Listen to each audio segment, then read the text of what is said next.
CTS 두란노 성경교실 가족 여러분 반갑습니다. 저는 강남중앙 침례교회를 섬기는 최병락 목사입니다. 우리는 지난 시간에 사사기의 개요에 대해서 여러분과 함께 살펴보았습니다.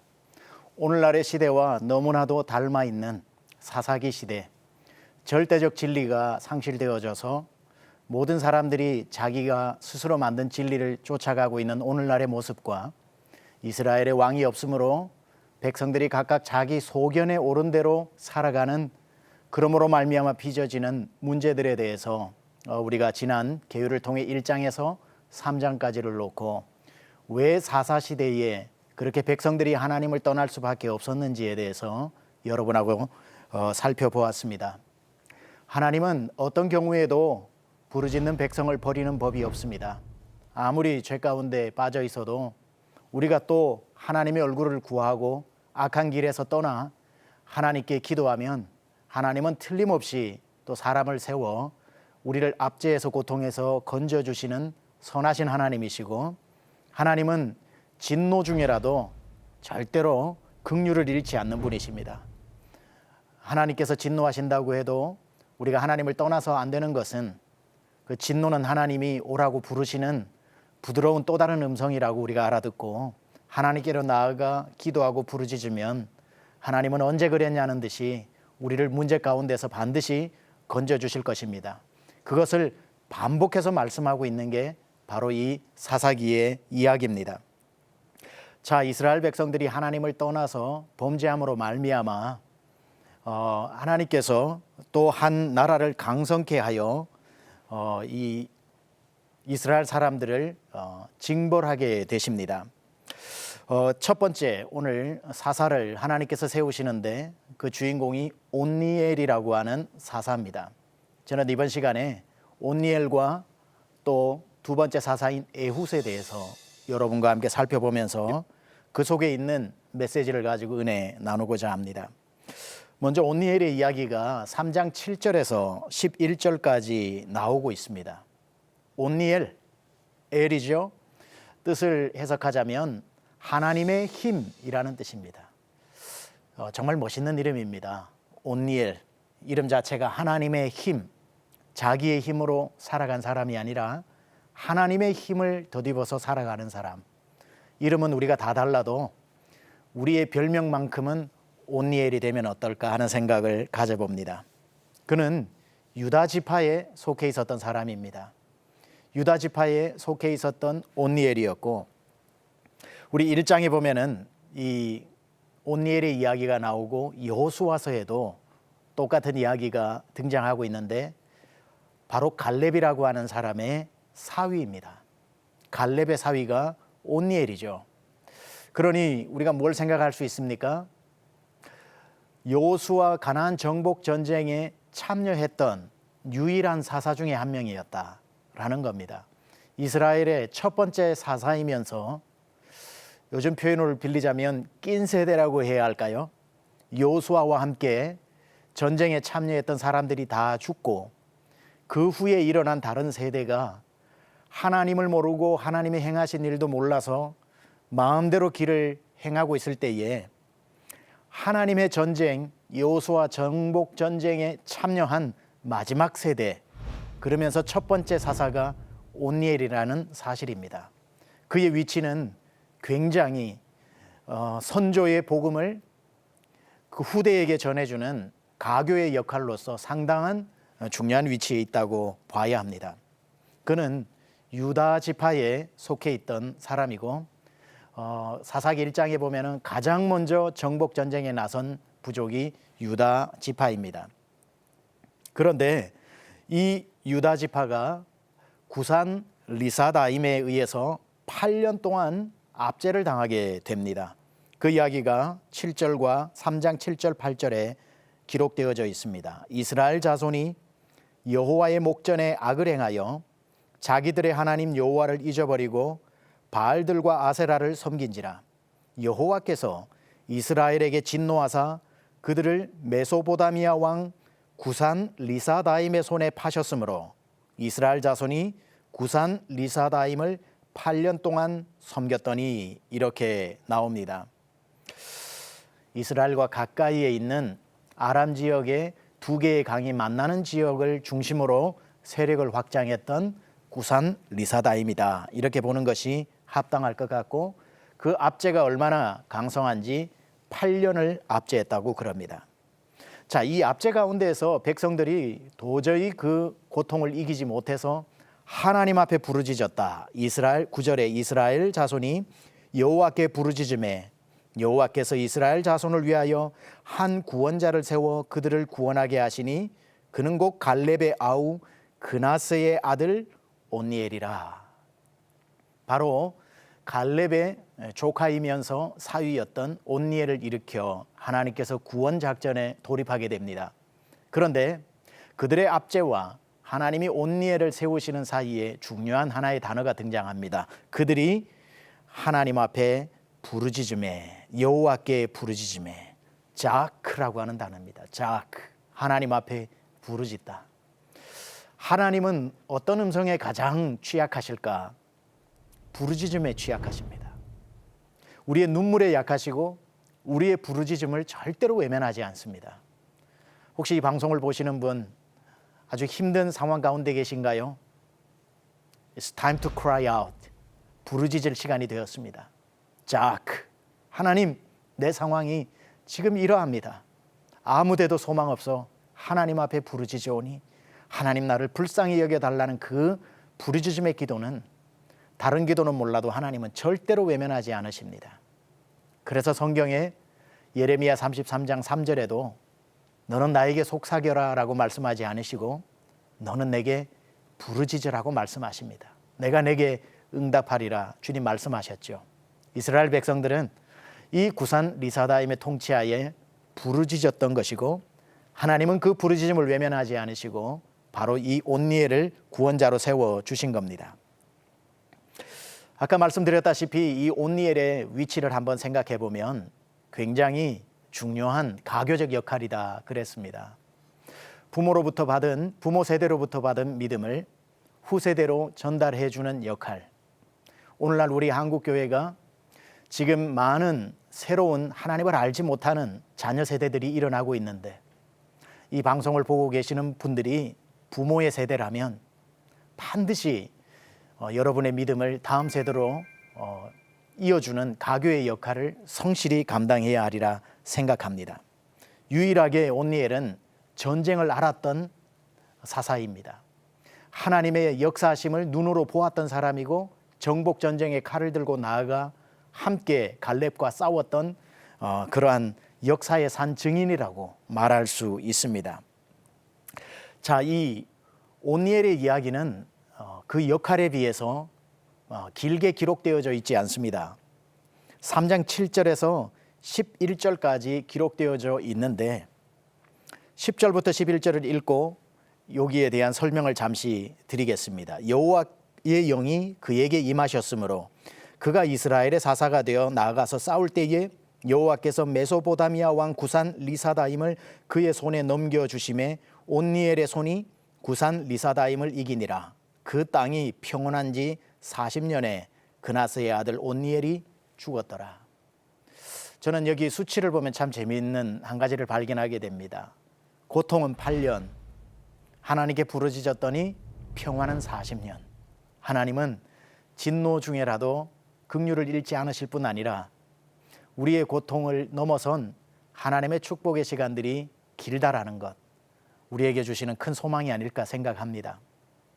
자, 이 온니엘이라고 하는 이 사람을 하나님께서 세우시고 난 뒤에 여러분이 발견하셨는지는 몰라도 이 7절에서 11절까지 아주 짧은 구절은 전형적인 패턴을 가감없이 정확하게 모두 기록하고 있습니다. 죄를 지었더니 하나님께서 징벌하셨고, 그들이 회개하였더니 구원자를 세우시고, 구원자로부터 하나님께서 그 압제에서 풀어나게 하셨더니 사사가 사는 날 동안 평화를 누리다가 다시 그 모든 것을 잊어버리는 정확한 패턴 가운데 온니엘이 쓰임받았던 겁니다. 우리는 여기에서 한 가지를 생각해야 됩니다. 왜 이 온니엘의 이야기를 또 많은 스토리를 넣지 않고 담백하게 이 패턴을 그대로 보여주고 있는 것인가? 앞으로 어떤 일들이 일어나도 이 패턴대로 하나님을 정확하게 부르짖고 하나님의 얼굴을 구해라고 하는 전형으로 보여준 이야기라고 우리는 보게 됩니다. 즉 다시 말해 온니엘의 사역은 어떤 지방이나 비계가 없는 담백한 사사의 전형, 영어로 프로토타입이라고 그러죠. 전형을 보여줍니다. 쉽게 말해 온니엘의 사역은 그대로 공식대로 사역을 하고 역사의 뒤안길로 사라졌습니다.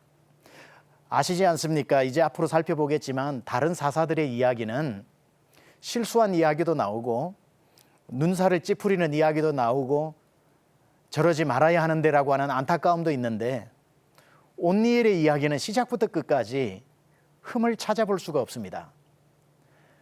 사사가 해야 되는 일만 오롯이 감당하고 주님의 부르심을 받은 사람입니다. 왜 그랬을까요? 하나님이 말씀하시는 겁니다. 온니엘처럼 사사의 직분을 감당하라는 겁니다. 사사 감당 후에 타락하지도 말고 변절하지도 말고 다른 유혹에 빠지지도 말고 온니엘처럼 사사의 사역을 감당하라고 가장 모범이 되어지는 한 사람을 첫 번째 사사로 세워준 겁니다. 공식대로 등장하고 공식대로 사역하고 공식대로 무대 뒤로 사라진 그러한 사사였던 겁니다. 어떤 면에 있어서 온니엘의 이야기는 화려하지 않습니다. 그런데 우리에게 남겨준 이 흔적은 매우 굵직하게 새겨져 있습니다. 이름대로 살았다고 해야 할까요? 하나님의 힘으로 살았던 사람 온니엘. 자기의 힘으로 살지 않고 자기의 힘으로 사역하지 않고 자기의 힘으로 했다고 자랑하지 않고 시작도 하나님의 힘으로 시작하고 끝도 하나님의 힘으로 했다고 고백하고 그저 어느 순간 사라져버린 사람. 저도 목회를 하다 보니까 이제 18년, 19년째 담임 목회를 하고 있는데 아직 목회를 할 시간들이 꽤 많이 남아 있습니다. 저에게 어떤 목사님이 가장 존경스럽고 가장 부럽냐 물어보면 옛날에는 뭐 이런저런 이야기를 늘어놓을 수 있었는데 한 해 두 해 목회를 하면서 제 마음 가운데 가장 존경하는 목사님은 끝까지 완주한 목사님, 끝까지 하나님이 주신 그 사역을 마무리하고 은퇴하는 목사님들을 뵈면 그분이 몇 명의 목회를 했고 어느 지역에 했고 어떤 사역을 많이 하셨는지 보다 그저 완주하셨다라는 그것, 큰 구설수 없이 묵묵하게 맡겨진 양들을 잘 목양했다는 그게 얼마나 어려운 일인지 모릅니다. 온니엘이 그러한 삶을 살았던 거죠. 어떤 흠도 그에게서 찾아낼 수 없고 어떤 화려한 이야기로도 그를 포장하려고 해도 그의 이야기가 많이 소개되어져 있지 않지만 사사로서 감당해야 될 일을 조금도 가감없이 완벽한 샘플이 될 만한 이런 사역을 하고 조용히 사라진 이 온니엘의 모습이 오늘날 우리에게 주는 이 교훈은 매우 크다 생각합니다. 그 다음에 일어난 사람 사사가 바로 에훗입니다. 에훗의 이야기는 3장 12절에서 30절까지 등장을 하고 있는데 그 에훗이라고 하는 이름의 뜻은 단결하다, 합치다, 결합하다 라고 하는 그런 뜻입니다. 이 에훗은 흩어진 백성들의 마음을 하나로 단결시킨 사사였죠. 그는 12지파 중에 가장 작은 지파인 베냐민 지파의 사람입니다. 베냐민 지파는 가장 작은 지파 중에 하나죠. 그 베냐민 지파를 누가 쳐들어오냐면 모압 왕이었던 에글론이 찾아옵니다. 그런데 에글론이 혼자 찾아오는 것이 아니라 3장 13절에 보면 모압, 암몬, 아말렉이 함께 연합해서 종려나무 도시인 여리고로 공격해 옵니다. 여러분, 악한 일은 혼자 악을 행하지 않고 항상 규합을 하고 힘을 모으는 특징들이 있습니다. 악의 단결, 악의 연대성은 굉장히 강력합니다. 우리가 혼자 있으면 절대 악한 세력에 이길 수가 없습니다. 성경에 아담도 다윗도 혼자 있을 때 죄를 범했던 것처럼 지속적으로 성경이 말씀하시는 건 성령의 하나 되게 하시는 것을 힘써 지키라고 말씀하신 것처럼 우리 크리스찬들도 분열이 아닌 이 연합이 되지 않고는 연합으로 다가오는 악한 세력을 이길 수 없음을 이 에웃의 이야기를 통해 배울 수 있습니다. 그저 모압 왕이 쳐들어온 것이 아니라 그 주변 국가인 암몬과 아말렉을 함께 동원해서 오는 이 모습을 통해 악의 세력들이 얼마나 강력한지를 우리는 볼 수 있습니다. 에웃의 특징, 가장 강력한 특징 중에 하나가 뭐냐면 왼손잡이였다는 겁니다. 그래서 따라다니는 별명이 왼손잡이 에훗, 사사였던 에훗. 이것이 우리에게 주는 어떤 메시지가 있을까요? 왼손잡이라고 하면 left-handed, 왼손을 쓰는 사람이라는 뜻이 아니라 이 원어의 의미를 보면은 오른손이 묶여 있는 사람이라는 뜻입니다. 오른손이 묶여 있기 때문에 할 수 없이 왼손을 써야만 하는 사람. 원본대로 볼 것 같으면 이시, 이테르, 야드, 예미노 이렇게 되어 있는데 이시는 남자, 이테르는 닫혀 있는, 야드는 손, 예미노는 그의 오른쪽. 합하면 그의 오른쪽이 묶여 있는 사람. 즉 우리가 생각을 할 때 에웃은 왼손잡이였다라고 생각하면 우리 주변에도 왼손을 쓰는 분들이 많지 않습니까?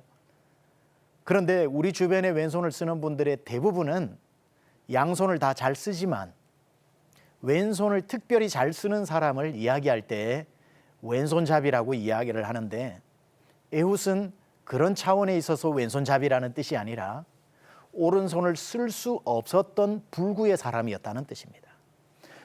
그래서 그냥 왼손잡이라는 뜻이 아니라 오른손이 묶여 있는 사람, 즉 아무런 역할을 하지 못하는 사람. 여기에는 보통 한 두 가지 설이 있습니다. 사사기 20장 16절에 가면은 베냐민 지파 중에 왼손만 쓰는 사람 700군사가 나옵니다. 의도적으로 왼손만 쓰도록 훈련받은 군사들이 베냐민 지파에는 많이 있었습니다. 그러나 여기서 말하는 에웃은 그 700명 중에 한 명이라고 말하기는 어렵습니다. 오른손이 묶여 있기 때문에 그저 왼손을 단련시킨 사람이 아니라 오른손을 사용할 수 없기 때문에 왼손을 쓰게 된 사람, 누가 보아도 오른손이 묶여 있었던 사람이라고 하는 차원에서 물론 그도 700명 중에 한 명이었을 수는 있겠지만 그가 양손이 자유로운데 왼손을 잘 단련한 사람이 아니라 태어날 때부터인지 몰라도 누가 봐도 저 사람은 오른손을 사용할 수 없구나 라고 하는 것을 명백히 알 수 있는 왼손잡이였다는 겁니다. 그런데 놀라운 사실은 하나님께서 이스라엘을 구원할 사사로 오른손을 사용하지 못하는 불구의 몸인 에훗을 사사로 등장시켰다는 겁니다. 무엇을 말합니까? 에훗의 오른손이 묶여 있어도 능력에 하나님의 손은 묶이지 않는다는 뜻이겠죠. 왼손잡이라고 할지라도 하나님이 사용하시는 데는 아무 문제가 없다는 뜻이겠죠. 아니, 우리가 이제 에훗의 이야기를 살펴보면 왼손잡이였기 때문에 오히려 그가 하나님 앞에 더 효과적으로 쓰임받았던 것을 보게 됩니다. 자, 모압 왕 에글론이 쳐들어와서 8년 동안이나 압제하면서 고통을 주고 있는 가운데 공물을 바치게 될 때에 이 에훗이 그 군대의 앞잡이로 나아가서 그 에글론 앞에 이제 공물을 바치게 되지요. 그러고 난 뒤 함께 온 사람들을 되돌려 보내고 에글론을 개인적으로 면담합니다. 왕이시여, 내가 조용히 드릴 말이 있나이다. 무슨 또 다른 금은 부활을 주나 싶어서 그를 조용한 다락방에서 만나게 됩니다. 그러나 압제를 당하고 있는 나라의 군인이 자기의 왕을 만나려고 하니 수색을 해야 되지 않겠습니까? 그래서 그는 칼을 차는데 오른쪽 허벅지 바깥쪽이 아닌 안쪽으로 칼을 차고 그걸 묶어둡니다. 우선 그가 왕을 만나려고 할 때에 에글론의 호위무사들이 볼 때에 누가 봐도 오른손을 쓰지 못하는 저 불구의 몸이 무슨 왕을, 그래도 왕도 무술을 배웠을 텐데 어떻게 하지 못하겠구나 하는 안심을 주게 됩니다. 그리고 대부분의 칼은 오른손잡이는 왼쪽 허리에 있는 칼을 뽑아서 사용하기 때문에 왼쪽을 다리를 중심으로 수색을 하지 오른쪽 다리를 중심으로 수색하지는 않죠. 그래서 왼손잡이였기 때문에 또 그의 칼이 허벅지 오른쪽 안쪽에 있었기 때문에 무사히 수색을 피할 수 있었고, 왕과의 대화 중에 그는 재빠르게 왼손으로 오른쪽 다리에 있는 칼을 끄집어내어 그의 배를 가르고 그 칼이 등까지 뚫려 나가서 그 지방이 그 칼에 양날 칼에 엉켰다라고 되어 있습니다. 에글론은 즉사하게 되고 에웃은 즉시 그곳을 나오며 다락문을 잠그고 나왔습니다. 왕이 나오지 않자 그가 발을 가리우나 보다, 두 가지 의미죠. 휴식을 하고 있나 보다, 또는 그 당시에 어떤 그 용법으로 발을 가린다는 것은 용변을 본다라는 뜻이니까 그런 줄 알았는데 한참이 지나도 왕이 나오지 않자 들어가 보니 죽어 있었던 것이고, 그것을 벗어난 에웃은 나팔을 불고 모든 숨어있던 병사들이 나와 이 모압 왕 에글론의 부하들을 다 쳐서 죽이게 되며 1만 명 이상의 용사들을 무찌르게 됩니다. 이 에웃의 이야기는 참 감동적인 이야기입니다. 우리가 이 에웃의 이야기를 통해 발견할 수 있는 교훈은 우리의 약함이 곧 강함이 될 수 있다는 겁니다. 왼손이라고 하는 그러한 약함도 있고, 누가 봐도 오른손을 쓰지 못하는 불구의 몸이었을 때에 사람들은 저 사람이 어디에 쓰임받을 수 있겠나 생각하겠지만, 하나님은 바로 내가 찾던 사람이다라고 말씀하실 수 있는 거지요. 이스라엘을 택하신 이유가 신명기 7장에 너희가 모든 사람보다 수요가 많음이 아니라 모든 민족 중에 가장 적기 때문에 내가 택하였다는 것처럼, 하나님은 강한 자를 통해 강하게 역사하시면 하나님의 역사가 잘 보이지 않기 때문에 약한 자를 들어 하나님의 강함을 나타내시고 모든 사람이 하나님의 행하신 일을 찬송케 하시기 때문에, 이 방송을 보시는 분들도 약함 가운데 고민하고 있다면 다르게 생각하십시오. 하나님이 약함 가운데서 오히려 강한 역사를 일으키실 수 있다라는 것. 한 가지 더 생각을 해볼 것 같으면, 여러분 베냐민이라고 하는 이 뜻이 뭔 줄 아십니까? 오른손의 아들이라는 뜻입니다. 베냐민은 오른손의 아들, 그게 지파를 이루었습니다. 무슨 뜻입니까? 베냐민 지파는 오른손의 아들들의 지파라는 뜻이기 때문에 그들 가운데 왼손잡이로 산다는 것은 태어날 때부터 차별입니다. 태어날 때부터 지파의 한 구성원으로 인정받기 힘든 핸디캡을 가지고 살아갑니다. 오른손의 아들이라고 하는 베냐민 지파의 아들인데 백성으로 살면서 그 받았던 수모와 차별과 그 왕따의 그런 수모들이 이 에웃 안에 얼마나 많았겠습니까? 오른손의 아들 지파에서 살아가는 왼손잡이 에웃, 참 역설적이지 않습니까? 예, 우리는 오른손을 쓰는 세상 안에 왼손잡이처럼 부름받은 그리스도인들입니다. 여러분들의 하나님의 주신 그것이 무엇이든지 간에 오른손의 땅에서 살아가는 왼손잡이이지만, 하나님은 우리의 이 왼손 같은 연약함을 통해 행하실 놀라운 일들을 여전히 행하실 것입니다. 에웃처럼 온니엘처럼 하나님 앞에 오늘도 붙들려 쓰임받는 여러분 되시기를 바라며, 다음 시간에 또 반가운 얼굴로 만나겠습니다.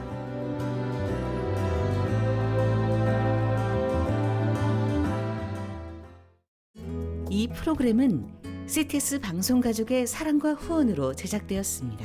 후원전화 02-6333-1003번, ARS 060-808-1004번으로 전화주세요.